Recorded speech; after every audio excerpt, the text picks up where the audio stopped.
m'appelle Eric Orsena et je suis ici dans les locaux d'Orange parce que je préside depuis 6 ans le prix Orange du livre.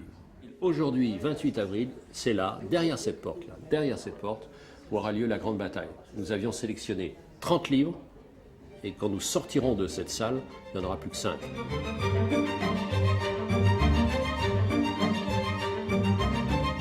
On a l'impression que cette histoire, elle a besoin de nous être racontée. Voilà. Et c'est, à mon avis, ce qui fait la marque d'un écrivain. Ce que dit Thomas, c'est quand même très... C'est vrai qu'il y a des histoires qu'on doit être racontées. C'est pas un mec qui arrive, c'est une histoire formidable. Ça m'a toujours fait rire. Je trouve qu'il est mordant tout en restant sympathique. L'histoire se tient. C'est ça surtout. Il y a tellement de trucs burlesques où ça devient n'importe quoi. T'es jamais tranquille. Il se passe jamais ce que tu vas croire. Je trouve qu'elle a une forme de fraîcheur, qu'elle a beaucoup progressé en écriture. Moi, ses premiers livres, ça m'est tombé des mains. C'est vraiment bien mené. En plus, l'écriture est très belle. Vraiment. J'avais envie de lire que ce livre.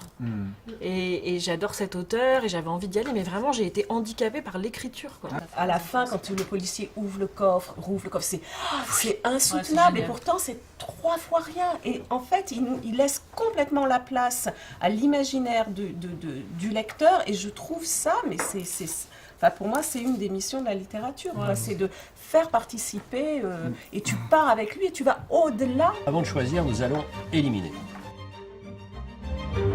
Et la littérature, ça se tient, ça fait mal. Au bout de 80 pages, tu te dis, bah, mince, qu'est-ce qu'elle va me raconter maintenant? Vraiment, j'aimais bien la verbe, j'aimais bien la couleur, mais c'est pas la seule littérature qui existe.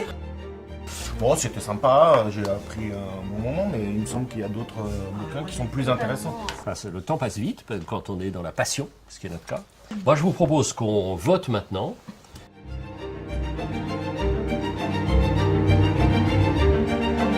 Les 5 livres retenus sont Maëlys de Kerangal, Réparer les vivants, Lola Lafont, La petite communiste qui ne souriait jamais, Marc Lambron, Tu n'as pas tellement changé, Édouard Louis, En finir avec Eddie Bellegueule, et Hubert Mingarelli, L'homme qui avait soif. Il y avait des cœurs d'artichaut à ma droite, là, qui avaient 12 coups de cœur. Merci beaucoup. Vraiment, c'est un formidable jury. Parmi les 5 livres retenus, j'ai une petite faiblesse pour L'homme qui avait soif, d'Hubert Mingarelli. Je pense que c'est un livre délicat. Mon coup de cœur dans cette sélection, moi c'est le Maëlys de Kerangal. Ah, est-ce que je dois le dire? Le Lola Lafont. mon coup de cœur, il était double. Perrine Leblanc, Malabour, que j'ai adoré, et puis Ketevan Davrichevi, Quatre murs. Alors mon cœur balance entre Mingarelli et Lola Lafont. Je trouve que ce sont 2 livres qui font montre d'un talent d'écrivain tout à fait particulier. Dans cette sélection, mon coup de cœur, c'est Maëlys de Kerangal.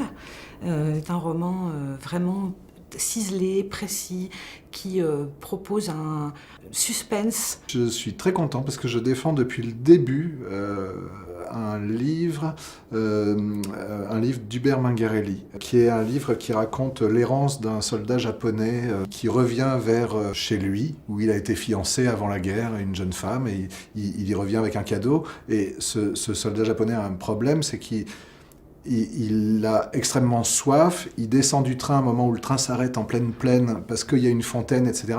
Et en fait, sa soif est si inextinguible qu'il entend repartir le train, et sans lui. Les 5 livres qui arrivent en finale sont vraiment 5 livres d'une vraie qualité littéraire. Donc à tous les lecteurs... Vous avez jusqu'au 21 mai Pour voter. Pour voter pour vos livres préférés. Sur lecteur.com.